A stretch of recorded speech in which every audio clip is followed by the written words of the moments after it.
What's up, my lovely people? It's your girl Mona. So, this is going to be Mona's story time. So, gather around, kids. Yeah, so today I was just doing today's my day off, so I was going to just paint and have Mona's story time. So, a lot of you can get to know me on a personal level, get to know some of my life history, so you can understand how I got to where I am now and why I do the things that I do. Um, So yeah, hopefully one day I'll be able to write a book about it, but still I'm trying to articulate myself on video, which is hard for me because I get nervous. And sometimes I repeat myself or say the wrong thing. So I'm just trying to get more experienced in doing these YouTube videos. So just bear with me. So yeah, today is Mona's story time. So I thought that I would just um tell you about just one of the things that have happened in my life. And guys, I really can't make this up. My life is, I've had so many crazy things happen in my life. I literally cannot make this up. I have the t shirts to prove it, though, the pictures, the evidence. So, yeah, my life is crazy. Like I said, maybe one day I'm going to write a book about it so people can understand how crazy my life is. So, I know with one of the things that I do with my job is I do one day I'm looking into be like a trauma specialist, people that suffer from CPTSD or PTSD because of all of the traumatic experiences that they've had to endure throughout their life. And so the story that I'm about to tell you is just a little peek into something that I had to go through that really destroyed me for a while. I did end up having PTSD because of this incident. I ended up having a lot of mental issues that happened because of this incident. So I thought that I would just share that. One of the crazy things that have happened in Mona's life over the course of my life.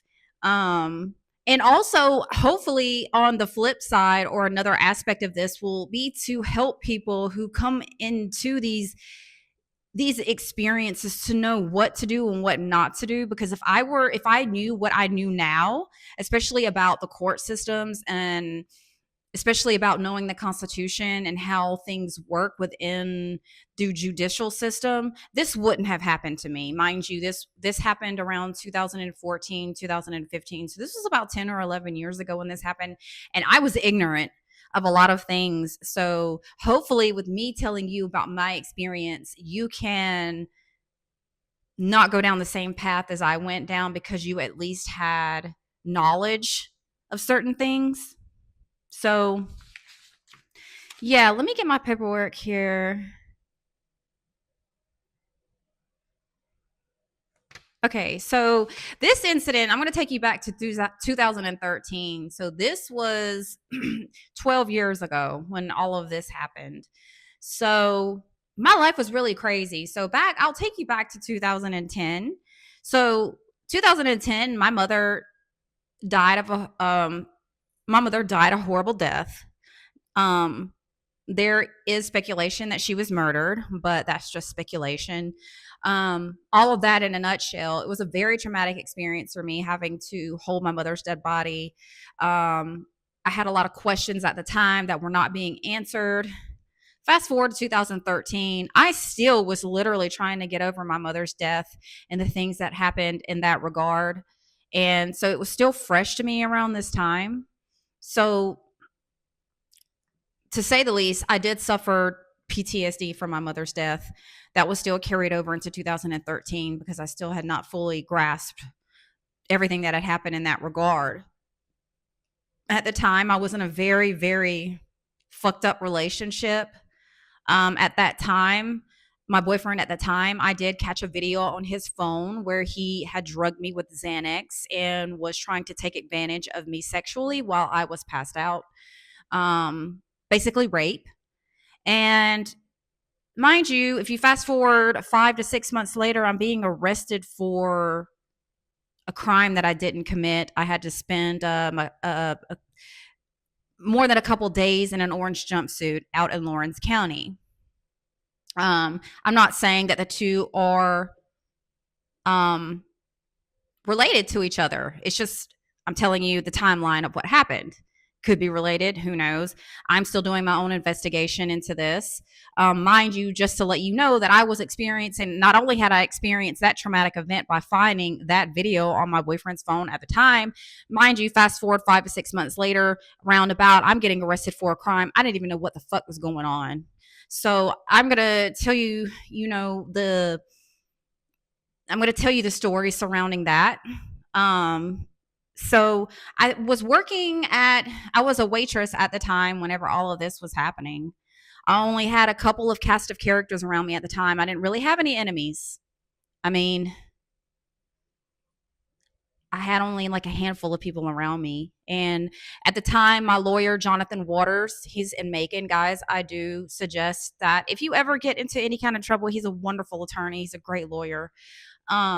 He helped me out a lot in regards to this. And I remember sitting at the table after I had got out of jail in Lawrence County, him literally looking at me saying, somebody knows you, somebody was mad at you and put this shit together to get you fucked up. Okay, that's scary in itself. And like I said, after all of this cleared, I literally, just so people can know, like people around me at the time, I literally became a hermit. I cut everybody off because I couldn't trust anyone. So it was a very hard time. It took me years to get over this.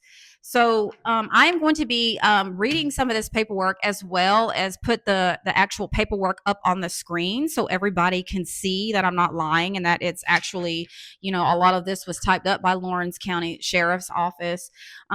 Before I get into all of this,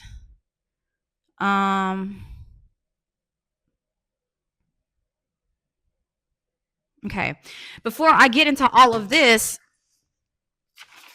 oh shit. Mind you, this whole incident cost me $7,000. I never was reimbursed, not once for it. I still have a bone to pick with whoever had all of this done. Also, I will note that my estranged father was the former the director of the Georgia Bureau of Investigation, Michael James Register.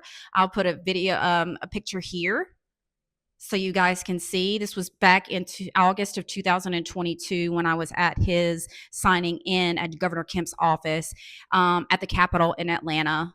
And mind you, at the time when all of this was going on, I believe that he was an investigator in Atlanta, and he literally just, when I was like, Dad, can you help me investigate this? He literally like just waved it off like it was nothing. So that's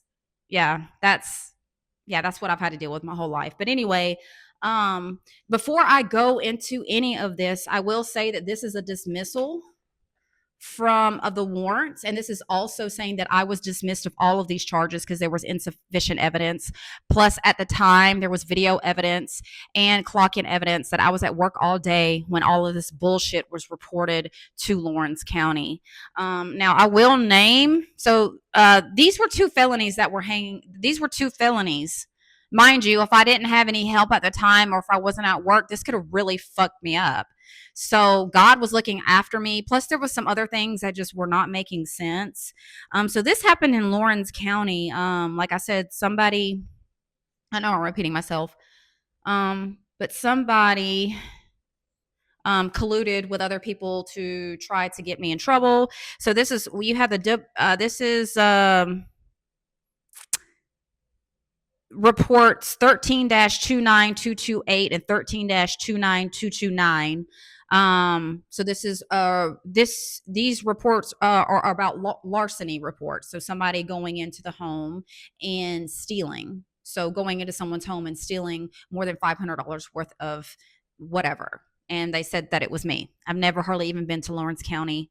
Actually, when I think of Lawrence County, I think of hillbillies and meth heads. I've never even really been to Lawrence County. So this was W.A.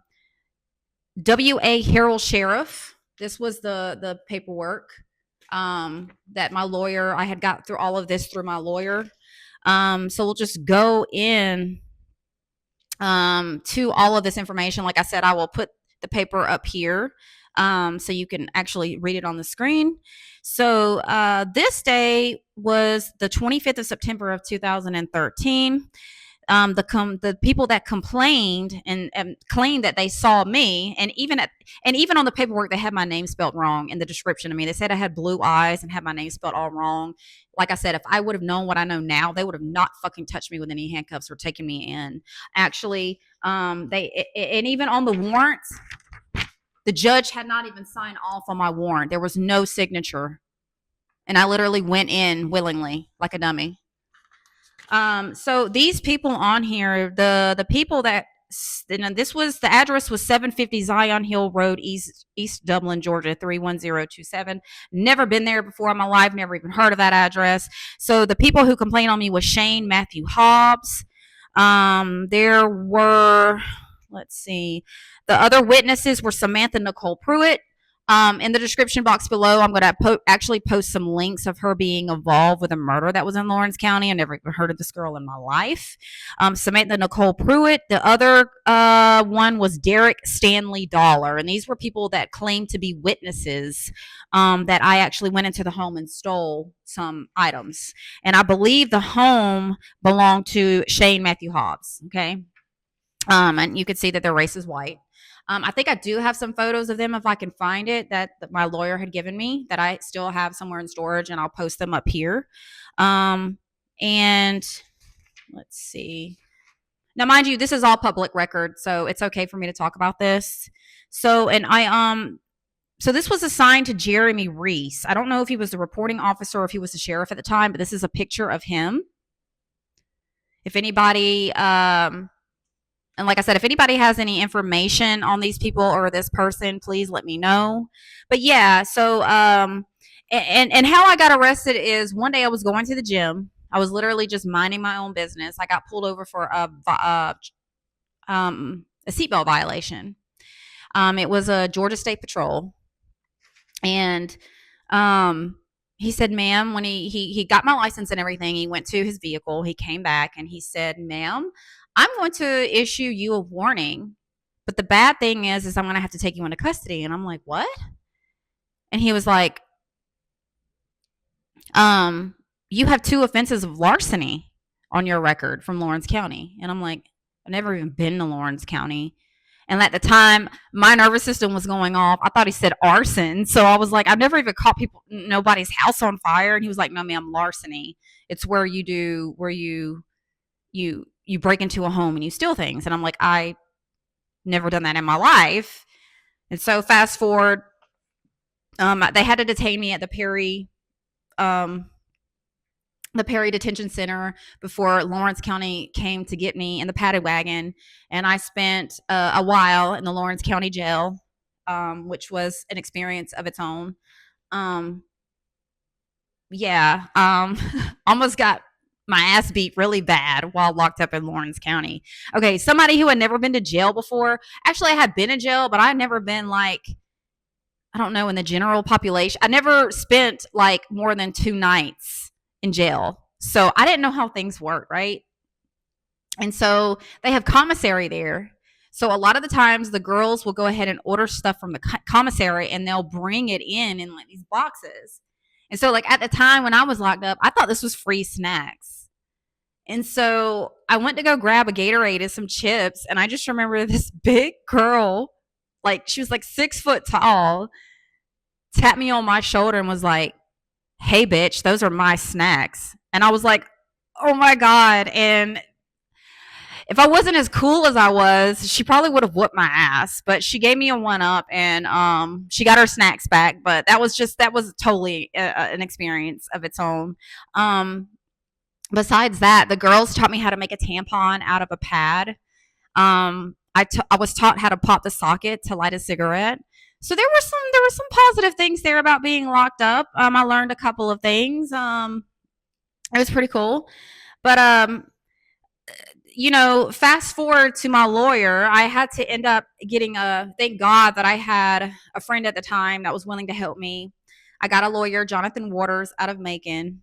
He had gathered all of the evidence, and he literally, like I had said previously in the video, I'm not trying to repeat myself, that people had worked together to pinpoint this crime on me. And he asked me, he said, "Do you have any enemies?" And I'm like, Not that I know of. I mean, I only know my boyfriend and his mother. Other than that, I don't really have any enemies. And so, to make a long story short, we never really got down to the meat and potatoes or really to the all of this was so murky. We really never got down to who did what. So I'm still trying to play Sherlock Holmes. I have all of the paperwork. I told myself that I would not rest until I found out who did this. So I'm still doing my own research. But yeah, that's just a little of Mona's story time. One of the things that I've had to go through. This is just one of the many instances that I've had to endure in my life. Um, like I said, this whole thing cost me $7,000. I didn't even get any of that back. Not even to say I never got paid for my pain and suffering. It took me years to literally calm my nervous system down from this incident. And the information that I gave you early on in this video, if anybody has any information, get with me. Like I said, I'm still trying to make connections on this. I have speculations about certain things, but I can't make I have speculations on who may have done this, but like I said, I need more evidence. So yeah, it literally took me a long time to get over this incident. I do remember getting out of jail, and about 2 or 3 months later, I had gotten pulled over again.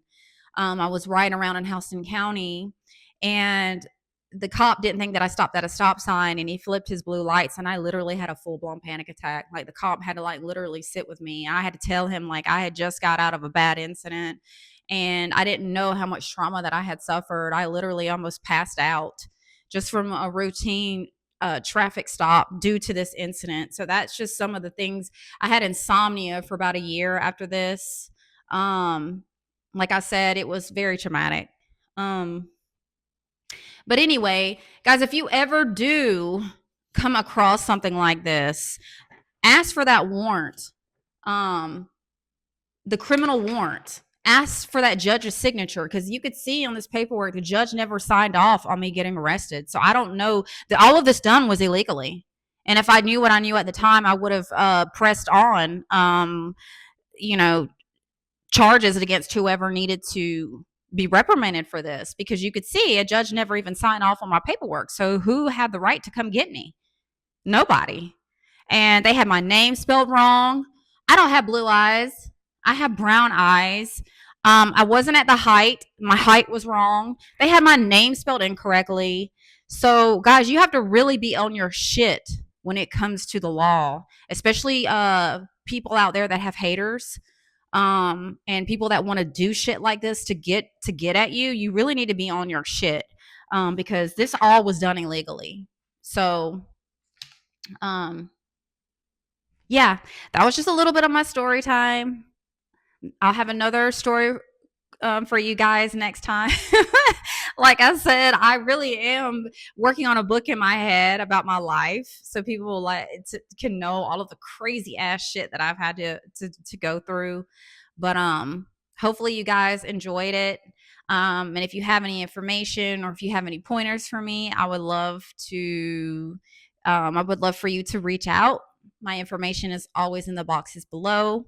So, yeah.